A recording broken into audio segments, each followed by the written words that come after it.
Apakah ketika kamu sudah merasa berhak untuk mengatur hidup orang lain, apakah hidup kamu itu udah beres? Kamu udah happy, kamu udah tajir, kamu udah bisa punya macem-macem? Hah? Kamu udah nonton video pertamanya Honji yang berjudul 13 Ciri Orang Dewasa Keren dan Badass? Kalau belum, kamu tonton dulu. Kalau udah, ini saatnya aku bakal kasih yang part kedua. Are you ready? Honji Milagro Brain Workout!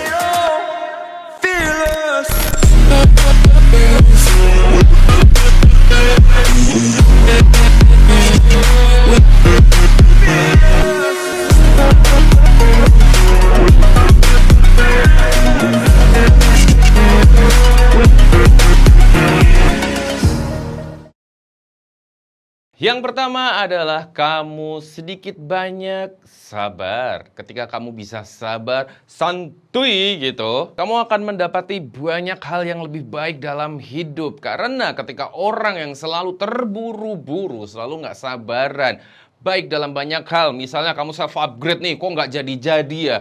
Kok nggak menghasilkan hasil yang oke dalam waktu instan ya? Kok aku nggak tajir-tajir ya? Dan banyak hal lainnya, ketidaksabaran kamu akhirnya itu bisa membuat kamu jadi kurang oke. Yang kedua, nggak sok mengatur hidup orang lain. Zaman sekarang nih banyak orang sok mencampuri hidup orang lain, sok mengurusi hidup orang lain, sok ngatur-ngatur orang lain.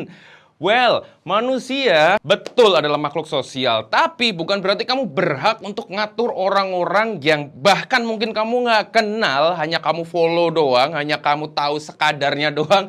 Terus kamu pengen ngatur-ngatur hidupnya dia. What the fuck, man? Apakah ketika kamu sudah merasa berhak untuk mengatur hidup orang lain, apakah hidup kamu itu udah beres? Kamu udah happy, kamu udah tajir, kamu udah bisa punya macem-macem?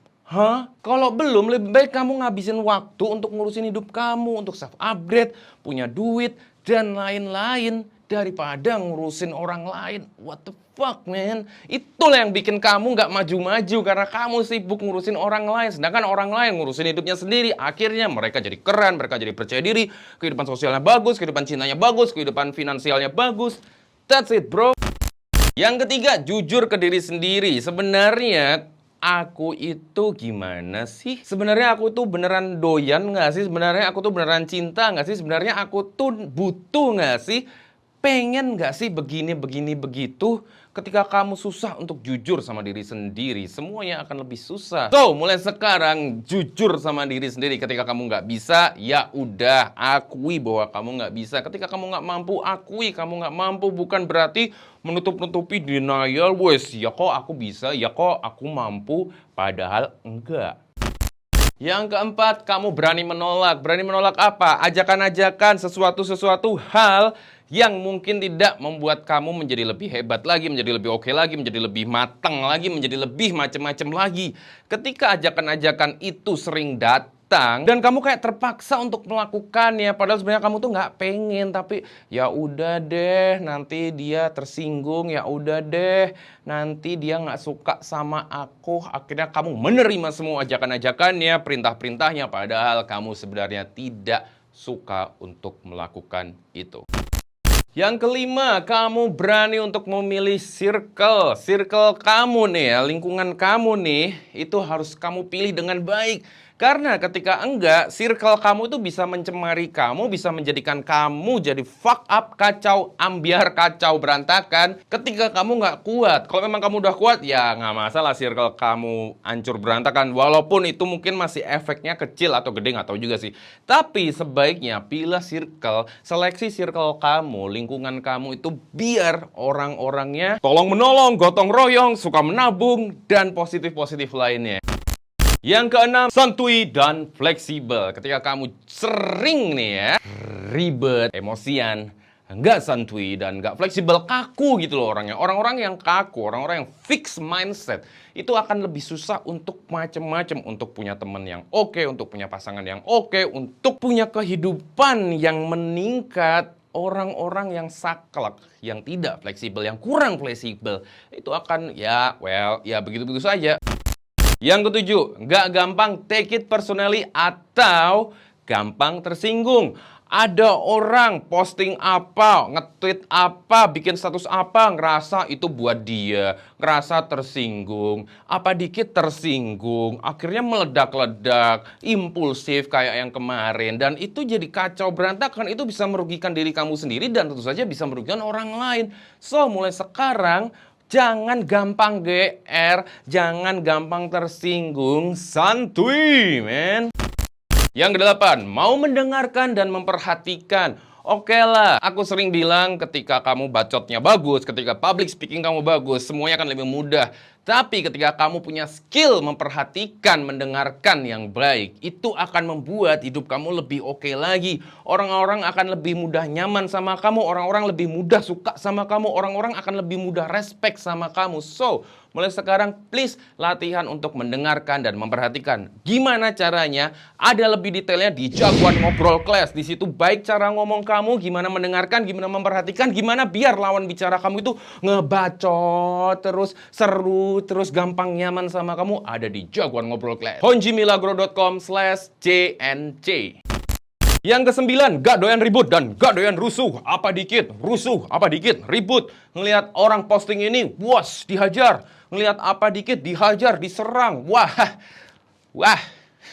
Aku udah paling males tuh ketika ngelihat Twitter ya, thread gitu. Ini orang ribut mulu sukanya, serang sana, serang sini. Ngapain? Hidup kamu nggak happy kah? Akhirnya kamu pengen membuat orang lain juga nggak happy kah? Kok kasihan banget sih? Yang ke-10, spread positivity, menyebarkan hal-hal yang positif. Bukan positif corona, of course. Yang ke-11, mau minta tolong. Dulu aku adalah orang yang sangat amat egois. Aku adalah orang yang sangat merasa bahwa I can do all. Aku bisa melakukan segalanya. Tapi semakin beriringnya berjalannya waktu, akhirnya aku ngerasa bahwa oke, I can't handle this all by myself. Akhirnya aku bisa minta tolong untuk bantuin ngajar, untuk bantuin edit video, untuk bikin macam-macam. Akhirnya aku bisa membentuk sebuah tim yang cukup amat solid. Walaupun aku sering dongkol sama mereka itu ya. Begitulah makhluk-makhluk ajaib itu. Tapi jangan takut untuk meminta tolong. Karena ya balik lagi, kamu nggak hidup sendiri. Dan ada sebuah prinsip psikologi ketika kamu minta tolong dan orang itu mau bantuin kamu dan justru kamu yang lebih diuntungkan. Ini bisa kamu gunakan ketika PDKT. Yes. Yang ke-12, tahu kapan kamu harus ngomong apa, tahu kapan kamu harus diem. Nah, ini masih banyak orang nggak sadar, orang nggak peka. Aku harusnya tuh sebenarnya nggak harus ngomong nih di saat ini. Oh, aku harusnya ngomong nih. Oh, harusnya aku mendengarkan, aku harusnya memperhatikan. Tapi masih banyak orang yang kebolak-balik kacau, salah penempatan. Dan di Jagoan Ngobrol Class, aku jelasin kapan kamu harus ngomong, apa yang harus diomongin, dan lain-lain. Agar komunikasi kamu dengan dia atau dengan mereka itu lebih oke lagi. Yang terakhir, kamu mau mengakui kelemahan dan kekalahan kamu. Ketika kamu punya kelemahan dan kamu tidak mau mengakuinya, tentu saja kelemahan itu akan kamu sembunyikan terus dan semakin lama orang akan semakin tahu dan itu bisa digunakan untuk menyerang kamu. Tapi ketika kamu sudah tahu, oke, kelemahanku adalah ini, akui, orang lain akan susah untuk menggunakan itu untuk menyerang kamu. So, mulai sekarang akui saja kelemahan kamu. Dan ketika kamu kalah, misalnya dalam PDKT, kamu kalah, dia nggak doyan sama kamu, ketika pacaran, dia selingkuh, dia putusin kamu, dia ninggalin kamu, dia bosan sama kamu, dia ilfil sama kamu, ya udah, akui saja kekalahan itu. Ketika kamu sudah berhasil bisa mengakui kekalahan kamu, kamu akan lebih mudah untuk bangkit dan kamu semakin belajar untuk bisa menang di lain permainan. So, that's it for today. Honji Milagro cabut.